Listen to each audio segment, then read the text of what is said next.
Howdy, folks, and welcome back to Rebecca's Top 100 Games of All Time. Today we are starting on 50? Yes, it is. We're on the last half, 50 to 41. And my heckler Hunter is here to provide insight into the games as well. So, without further ado, let us get started, huh? My number 50 is a game that I suspect is not even on Hunter's list. Probably. And it's Alhambra. I absolutely love this game. This is a game that I would probably throw down all the time. The only reason that I don't get to is because it has kind of a funky two-player variant along the lines of Seven Wonders with a ghost player, and we hate playing with that. And so it's really hard for this one to come to the table unless we have a group of people. And given its lightness and time of play versus some of the other games that we have, this one doesn't get to the table as much if we have 3 or 4 people, which is sad because I absolutely love this game. You are building up your palace and building all these different buildings, and on some of them there's different kinds of walls, so it's almost a Tetris-y kind of thing. You're trying to put your rooms together in such a way that you have a continuous wall around the outside of your palace without cutting yourself off, because you get a lot of bonus points from the wall and the placement of your buildings. And I absolutely love that challenge. For whatever reason, I really like the tile laying and the wall building and trying to steal those pieces of the buildings that you want before someone else gets them. And there's just a lot to this game. I really like it. And that's Alhambra. I have you know. It is on my list. Is it now? It's my 96. No way. That's awesome. So why isn't this hitting the table? That's right. You need to play it. I mean, it's a fun game. It's kind of light. I actually prefer this with more players. I prefer 3 or 4 for this one, but it's a good little tile placement game with the, like you said, the orientation of the tiles out the little walls. You got to kind of. I mean, a tile may be perfect for you, maybe the color you need because it's kind of a set collection kind of thing, but the wall doesn't work out for you. So so you got to kind of weigh. How much do I want it versus how well it helps with my wall? Yeah. And I think the reason we don't like the 2-player variant in this particular instance is all of the tiles for that round are laid out, so he's not getting the piecemeal like all the players. Right. So you spend your time competing against the ghost player, not really playing for yourself and others, if that makes any sense. So we didn't enjoy that so much. Yeah, I mean, you can kind of judge what the other player's doing and kind of stay ahead of them, but then the ghost player just boom gets all his tiles at once, and you completely lose your lead and things like that. Yeah, so, and all hope. We thought about trying a home rule of we just kind of reveal some of his tiles every turn to kind of that way you kind of react to what the tiles that he's getting. So yeah. So anyway, it's a good one. Yep, but that's my number 50, Alhambra. Didn't they make an expansion or something? There is a bazillion expansions for Alhambra. Wow. And see, we enjoy the base game so much, we've never even ventured beyond that, to be honest. So, yep. All right, my number 49 is hiding from me. Let's see here. And it is Viceroy. I didn't even realize this. It plays 1 to 4 players. I don't even play solo games, but I'm beginning to think, ooh, they'd be fun to try those. There's a few of those that we have. And this is apparently one of them. I like this game because, again, it's another tile-laying game, but if you can see on the back, the cards on here, they have a little part of a section of a circle, and they're colored, and if you put certain sets together, you get bonuses and things off of those, and I just like that, and the combinations of the abilities on the cards, and trying to collect the gems for payment, and just the balance of all of those things really made this an enjoyable game for me. And I enjoy playing it equally with 2-player as well as with the 4-player. I thought that they played pretty well. They play slightly differently, I think, because you're fighting more with more players, fighting more over which cards to purchase. The one thing that we didn't like as much, if I recall, didn't we house rule that? Because when you're bidding, you could lose your money, right? Didn't I'm trying to remember now. Yeah, we didn't house rule it. It's just very punitive. Yeah, it's really, if you both go and bid at the same one, then you lose that money that you put for the bid. So you can if you guys keep fighting and insist on fighting over the same one over and over, you lose so many of these hard-earned gems. Yeah, so it can hurt you. But the game does allow table talk, right? You can Yes. say, I'm going for this one. Yes. And so you can try to, alleviate that pain and just say, hey, I'm going there, so don't go there too. Yeah, and you can bluff that way to try to trick people. And it has the bidding has a whole... Yeah. I mean, you can just do straightforward bidding and you just don't talk about it and you lose your stuff, or you can actually bluff or talk. I mean, I like that one. It doesn't make my list just because I guess I expected more out of it. I don't really? know. I don't know. It just doesn't quite do it for me. But I think you enjoy this playing with more people, right? Yeah. More than 2 players. Well, I like it both, but yeah, there's a little more, like you said, interaction and fighting over the pieces and things. So it's pretty fun either way. Yep. I just like the combination of play, and I had no expectations going in, so Yeah. hence I was a little more enthused with it, I think. But that's Viceroy. Yep. Now, my number 48. I was a little bit surprised by this, and I'll explain that later when I go to the other one, but... Oh, spoilers. Yeah, I know. Spoiler. My 48 is Village. Why are you... You're confused. Why are you confused? What's that face? Go ahead. Why, what's it ranked on yours? Village? Yeah. What's Village? 18. Burn. Okay. So, this one... I don't know what it is. I like this one a lot, obviously, because it's my 48, so I can't really complain about this. But if I were to do, like, nitpicking things, I liked this one less than My Village because of the way that it played out. I think what was it? I'm trying to think of what the... I thought you already did My Village. Did I do it? I'm pretty sure you've already did My Village. Yeah, I was going to say, wait a second, because I'm looking at this. No, you're right, I did. Because I'm going to say, wait a minute, I'm looking at this. This is the other one. I always get them mixed up. I have to triple check. This is the one I like better. Yep. Because I was like, there's no Grim Reaper on this one. But this is great. This is a fun one. It's very different. It's worker placement again, but the workers age and die. It's like the life cycle of this village. So, but I like this one better because there's not the I don't know why. I don't like the mechanism with the Grim Reaper as much as in the My Village. And in Village, you do the cube placement thing, and you're taking the cubes, and the colored cubes help you to do other actions and make payments for different things. And in this one, I like the card abilities and the combos and things. I really like the way this game plays. It's really fun. And it's interesting how you can decide to go and travel around, and as you travel, you get bonuses for doing that instead. Or you could go and, make a bunch of really powerful clergymen, and you get a whole mess of bonus points for doing that. It's just, there's a lot of variety to this game. And we just recently, this is the one that had the expansions, and we loved those. Those were really fun. Yep. Was it Village Inn and Village Port? Mm-hmm. Mm-hmm. It changes the traveling up to where you're seafaring instead of just walking around the land, and that was a really interesting change, and I really liked it. The expansions for this are great too. I would recommend getting them if you like this game, because it fits over the top of the game, and they've designed the artwork so it looks like it's all still one board. Yeah. And it's seamless. It's beautiful, and it's really fun. So the section of the game where you've got the land traveling, you fit the actual seaport and everything on top of it, and even where you move your pieces to score points, your victory points, all of that is seamless. It's all the same.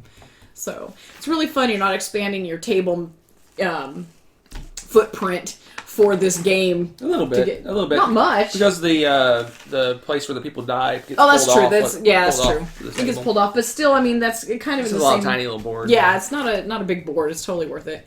But we really enjoyed that. I think this one's here to stay for both of us. Obviously, he likes it even more than I do. Yeah. But this is a game that when we pull it out, we usually want to play again right after we play it. Do you think you like this one more because the other one has dice? Probably, yes. Okay. I don't know what it is. I really like the cube thing. Yeah. And the other game doesn't really have that. Mm-mm. And the dice are fun, but yeah, I sometimes get unlucky with them. There's a lot of maneuverability with the dice in My Village, though. I don't think that's as much of an issue, but I really like the cube thing. So if you like the cube placement and stuff, definitely get Village. If you're more into the dice, get My Village. They're very similar games, but they play just differently enough for me that this one wins above and beyond. Yep. So, I agree. so there you go. That's Village. Yep. And then my number 47 goes on a much lighter trek, pun intended. Trek. Oh, jeez. And Okay. this one is Trekking the National Parks. This one is a family favorite and a hit every time we play it. It's like Ticket to Ride, probably slightly lighter even than Ticket to Ride, maybe. Right around It's the same. comparable. It's comparable. And this one's great. We love going to visit the national parks anyway, so the theme resonates with us. But we also, the girls can play this, and you've got the cute little colored, like the little Pente gems. stones. Yeah, the Pente stones are little gems you put in fish bowls, and they have them all over certain parks. And the map's beautiful. It's big. You get to draw cards, and you use the cards as your, I guess you'd say your currency to be able to walk across and use it for traveling, or you can use it to put down your set collection to actually get the card with the park on it that has your victory points. It's a wonderful game. It's got big chunky pieces. And yeah, it's a really fun game. Non-gamers can play this. Gamers can play it. It's really light though, just heads up on that. And every time we played it, we had a really good time. Even our youngest likes to play this one with us. She's kind of a bit of a shark with collecting the beads. Yeah. And Well, she always tries to get the yellows. yeah, she tries to go and collect all. And if you don't pay attention to it, she'll run away with the game though, because she goes and collects them. And it's fun because Katie's starting to figuring out strategies a little more, so she tries to balance it out a little bit better. And it's just a really fun game. We have a lot of good memories with it. And this is one that we don't mind taking camping. Oh yes, excellent point. The other little bonus with this, and they spent some time on it, they have a park guidebook, so you can go and get some information about the different parks that are on the map, which we love. And I think it has different things that you want to go and see at the park. And they also put a little blurb about people that help contribute to paying for the game. So an awesome game, light game, great family game. Check out Trekking the National Parks. Yeah, it just made my list at 89, just because It's super light. it's super light. crazy light, but it's fun. I mean, I think that the only reason it is on my list is because the family enjoys it so much. So much. Yeah, it is. It's just a really good game. Everybody can play that one. So that's my 47, Trekking the National Parks. And now we're on to my 46, which goes a little bit heavier, not too much though. And it's another Euro game, and that is Automania. This game is a blast. I think you could almost call this a gateway, wouldn't you, for Euros? It's definitely a gateway Euro game. It's pretty easy to learn, and it's the theme's surprisingly fun. You're making a car factory and building it up and building different cars, and then you're going to decide whether you want to sell it on the European market. I think it's European, right? European versus the American market. Mm-hmm. And they have different bonuses and points depending on which market you sell your car in and what kind of features it has.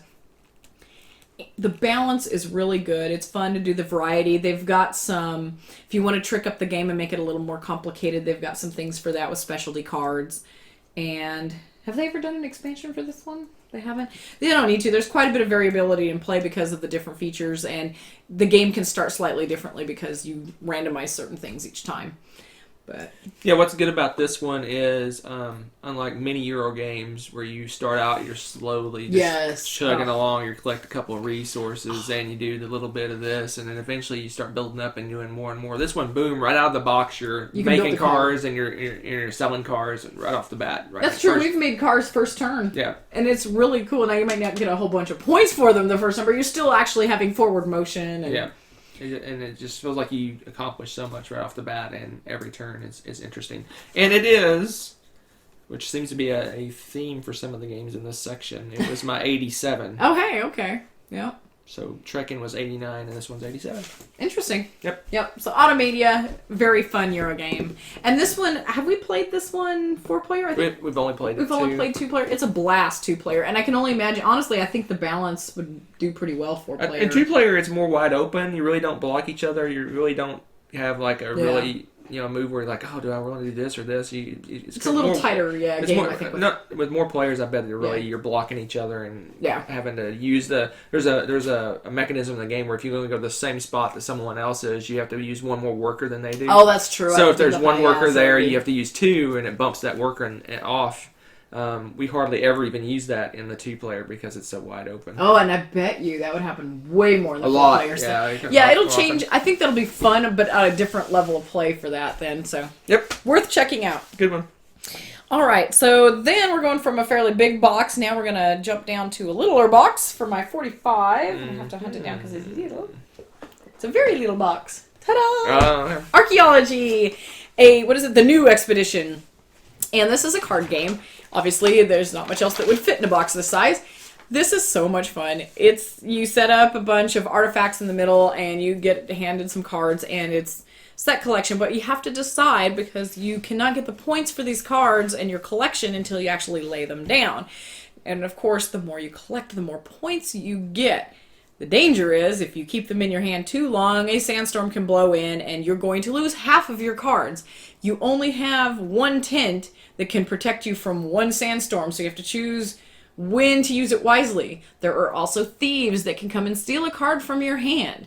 But you also can get maps and then go get something out of a treasure chest and get a whole bunch of wonderful cards, potentially. Or a whole bunch of shards or something useless. You never know. It's really exciting. So it's really fun. It's a great, easy to teach card game that has a lot of variety. And I would love to use this. I haven't had opportunity yet because this is so new for us. But I think this would be a great game to start getting people into board gaming that like to play cards. Yeah, we were introduced to this by Z at, was it Dice Tower Con? Yeah. Dice Tower Con? And it was out of print, of course. So we sat and waited and waited and waited and waited. And finally, it came back into print. And I think you can get it anywhere now. It's widely available. This is like the second edition of the archaeology card game. I think they changed up a little bit. But what the main thing they added is, like she said, when you use maps to go exploring, I believe in the original game you only had one, and now they give you 6 different places you can explore. So it kind of tricks up that part of the game. Yeah, so each game's going to be a little different, right? Because you never know what the bonuses or how that's going to work. Yep.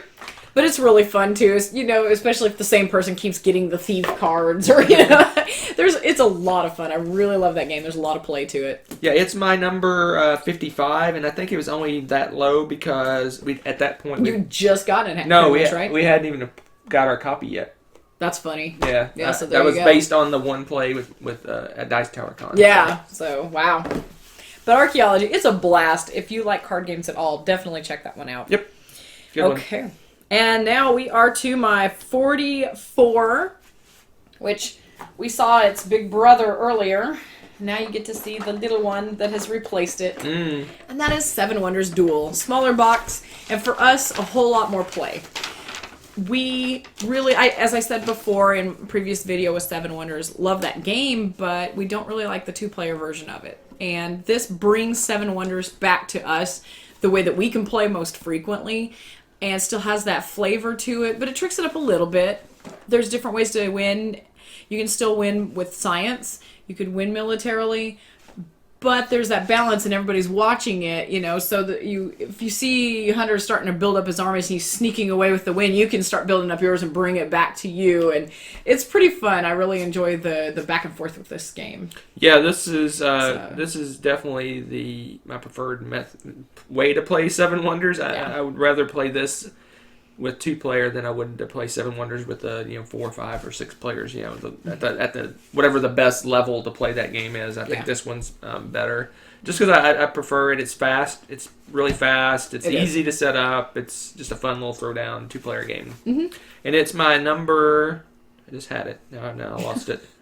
Where was it? Oh, it's my number 79. Oh, wow. So Seven Wonders didn't make my list, but this one makes the list at 79. Yep. Yeah. This one takes a little more table space. This isn't something you'd probably take to a restaurant with you because you have to make a pyramid out of the cards and things. Yeah.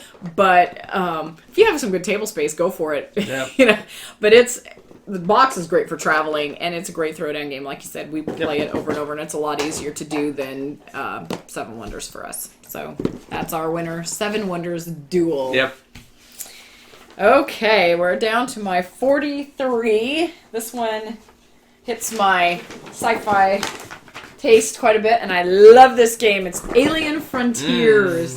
Love this game. In fact, when we played it with our friends, they were like, "Oh, we must get this game." After we played it, they love to play it too. Yeah. And Shockingly, yes, there's a lot of dice in this game, but I absolutely love it because it gives you choices, and depending on what you roll, you get to go and do different things. And there's so many good choices that I usually have like a plan B or C if I don't roll what I want for this game. Yep. And I love all of the pieces, and it's a beautiful game, and the sci-fi theme's really fun. The special abilities that are in the regions on the planet are pretty cool, and it can be very attacky if you want to too. Yeah, you can fight over resources and steal back and forth from people, and yeah, this is one of our more attacky games that we enjoy.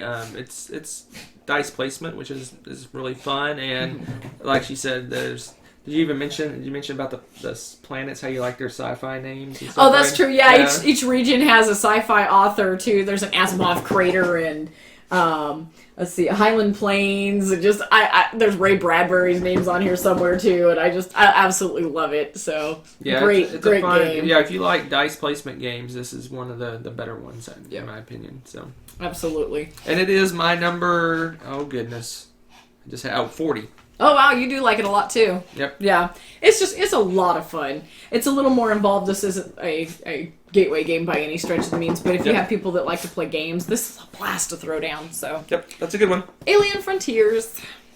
All right, my 42. This is like my little box set now. I have a bunch of them. Here is another 2-player throwdown for us, and that's Agricola, All Creatures Big and Small. Yep.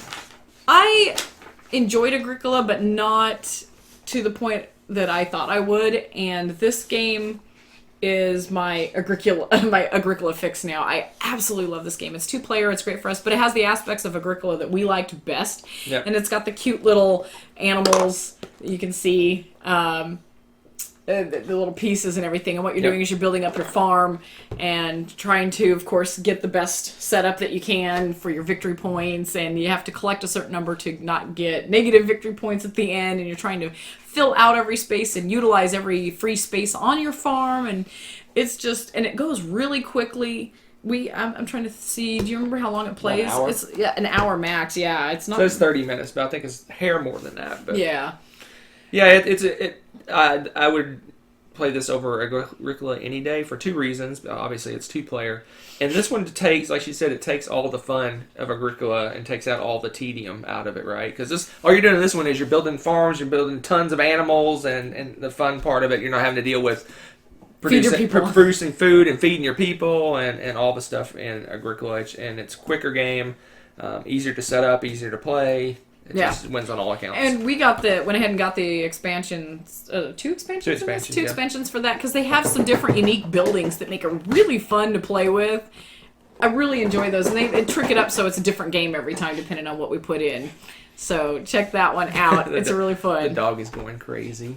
Yes, our dog has decided to get hyper during our videos lately. I did want to mention before she puts it away, I said it was my... Did I say what number it was? It's my 67, but this game is massively out of print. Oh, is it now? Yes, it is. Oh, that's too bad. You cannot get this game. I don't know why they haven't reprinted it. Yeah, because it's awesome. But yeah, this and the expansions are way out of print. So that's why it was so hard to wheel and deal to get that one. Yes, huh? we had to. I got one of the expansions from Italy. Okay, that's the one that came from Italy. And that's I got funny. the other expansion at a flea market at Dice Tower Con. Yeah, that was kind of a surprise purchase there. So it is just wow. Yeah, it's an awesome game, but yeah, you're not going to find it easily. So if you ever go to a convention or something, that'd be a good one to seek out to play, so you can try it and see if you like it, and it's worth hunting down for you. Yep. So check that one out, though. I think it's worth hunting down. It's a lot of fun. It's a really fun game. All right, we're down to my 41 for today, and it again is another cute little box. And that is Artifacts Inc. Oh my gosh, I could throw down this game like every day. I just love it. I don't know what it is. It's a cute game, and you've got different museums, and you're rolling dice and trying to build up kind of an engine where you're producing it. Well, you're finding and recovering different artifacts that you're going to sell at the museum. And you can do things and earn money so that you can get more dice, get special abilities, and things that give you bonuses off of this and that. And you're fighting, meanwhile, of course, to fill up the museum space, because every time you sell at the museum, you're filling up a space, so there's less and less available in the museums. And so it's a little bit of area control Yep. on top of all of this other going on. There's another side thing in the middle of the game. You've got diving, where you can dive for artifacts, and if you continue to do those, the victory points just start to exponentially grow and grow and grow if you do it the right way. And so you can run away with the game if everyone just lets you go diving, and it's a lot of fun. We enjoyed it. We played it the first time we played it. We actually played it 4-player, and we play it 2-player a lot, and it's just a really interesting game. It's a little bit different than some of the other 2-player throwdowns that we have, and I love that.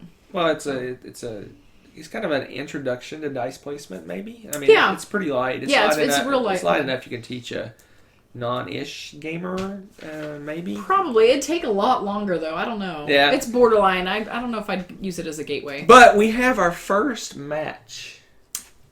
We have a match at all? I'm shocked. Yeah, our first match. This is 41 This is for my you? number 41 as well. Well, now you know we feel exactly the same about how awesome Artifacts But no, is. we really love it. I think this was our first review we did on the Dice Tower, right? Yeah, I think it was. Yeah, so we Yeah, we that just tells really you. enjoyed this one. We were introduced it by Sam and Z Sam and at Z, yeah. West Texas Con in 2015, I guess Yeah, it the was. first year. And Their first it was a really fun game, and we immediately went out and Yeah, this was found another it. one. Must buy this game. Yeah, so Yeah. that's a good one. Good one. And it plays really. It's just once you pick it up, now, I mean, you don't have to. It's one of those games that you don't have to review the rules when you go to throw it down again afterwards. It seems like the rules are pretty intuitive and they're easy. So once you play it a couple times, then you can just say, hey, let's play that, and you throw it out, and you don't have to review the rules, too. So, really good plus in my book. Yep. Artifacts Inc. So that's my 50 through 41. Hopefully you found some games that you want to try out now. And stick around, and we'll do the next set of 10 next time. Bye.